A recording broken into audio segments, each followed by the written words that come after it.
Hey everybody, Dave Laird here with DCS to talk to you a little bit about stovepipes. This should be a pretty quick video. Alright, so stovepipes periodically happen. It tends to be from any number of reasons. It could be you have a dirty gun, dirty extractor, something was going wrong with your grip during that exercise or drill. So it can happen. Murphy's Law says anything that can happen will happen. And if you don't practice fixing it or practice clearing it, then chances are it will take you longer because your brain has to process what's going on. But if you're constantly training your brain, hey, this happened, let's fix it, then it takes you less time to recognize it and work through the problem. Okay, so that's what training is all about. It's about trying to beat the problems before they occur. All right, so in order to do this, we have to learn how to set up the firearm. So I've got a loose dummy round here. Magazines are in my pouches with more dummy rounds. Okay, first thing I want to do is draw my firearm out. I want to make sure I don't have anything in my hand. So I'm going to get rid of this, stick it in my mouth.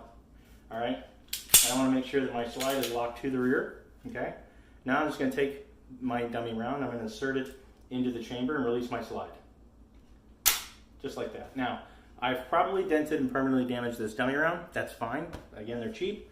And so what I'll do is just keep using this one for this exercise, and I'll save it someplace so it's always the same one getting beat up and pinched. So you notice how it's sticking up out of the firearm. Now, if this was an actual stovepipe, what typically happens is there's not a projectile there. So it's just a loose, spent casing that's stuck into the gun. Now I'll take one of my dummy round mags, insert it, make sure it's fully seated, and we're set up for the exercise. Some folks talk about raking your fingers across the top of the slide to strip that out. I'm personally not a fan. I've worked with it, practiced with it, so I'm not just complaining about it. And those are pretty sharp edges, okay? So that's the reason why I'm not a fan. I don't want you to cut your hand trying to clear the malfunction, okay? We're going to treat this just like we would a typical misfire. Gun goes click instead of bang. Move it into our workspace, tap, rack, back on target, firearm's clear. Okay?